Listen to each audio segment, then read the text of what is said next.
আসসালামু আলাইকুম, কি অবস্থা সবার? আশা করি সকলে ভালো আছেন। আজকের ভিডিওতে আপনাদের নিয়ে যাচ্ছি বাংলাদেশের অন্যতম সুন্দর এবং জনপ্রিয় একটি পর্যটন কেন্দ্র ফেনী সোনাগাজীতে অবস্থিত মুহুরী প্রজেক্ট। কয়েকদিন আগে আমি আর আমার বন্ধু মিলে নোয়াখালী থেকে ঘুরতে বের হয়েছিলাম। পুরো ভ্রমণের প্রতিটা মুহূর্ত ক্যামেরা বন্দি করেছি, যাতে আপনারা ঘরে বসে এই সুন্দর জায়গাটা উপভোগ করতে পারেন। তাই ভিডিওটি শেষ পর্যন্ত দেখবেন। আমাদের যাত্রাটা শুরু হয় নোয়াখালী থেকে। দুপুর 12টার দিকে রওনা দিলাম। অবশেষে অনেকটা পর বাইক রাইড করার পর আমরা অবশেষে সেই ফেনী বিখ্যাত সোনাগাজীতে অবস্থিত মুহুরী প্রজেক্টে পৌঁছে গেলাম। তবে হয়তো অনেকেই জানে না, মুহুরী প্রজেক্ট বাংলাদেশের দ্বিতীয় বৃহত্তম সেচ প্রকল্প। এই প্রকল্পের কাজ শুরু হয় 1977 থেকে 78 অর্থ বছরে এবং নির্মাণ কাজ শেষ হয় 1985 থেকে 86 অর্থ বছরে। এর মূল উদ্দেশ্য ছিল বন্যা নিয়ন্ত্রণ, কৃষি জমিতে সেচ সুবিধা প্রদান, লবণাক্ত পানি প্রবেশ রোধ এবং কৃষি উৎপাদন বৃদ্ধি। এখানে ফেনী নদী, মুহুরী নদী এবং কালিদাস পাহাড়িয়া নদী পানি নিয়ন্ত্রণের জন্য বিশাল একটি রেগুলেটর নির্মাণ করা হয়েছে। সময়ের সাথে মুহুরী প্রজেক্ট শুধু একটি সেচ প্রকল্প নয়, বরং একটি জনপ্রিয় পর্যটন কেন্দ্র হিসেবে পরিণত হয়েছে।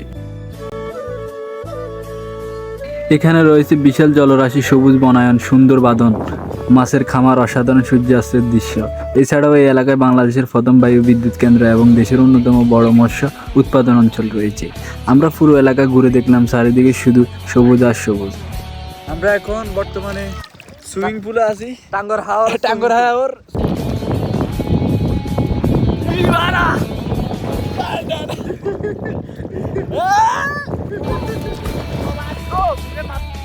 আর আপনারা যদি এই জায়গাটা আসতে চান, একটু সকাল সকাল আসার চেষ্টা করুন, কারণ এই মুহুরী প্রজেক্ট এরিয়াটা অনেক বিশাল এবং কি অনেক সুন্দর জায়গা রয়েছে। তাই একটু তাড়াতাড়ি আসলে আপনি একদিনের মধ্যে সব সুন্দর জায়গা ঘুরতে পারবেন।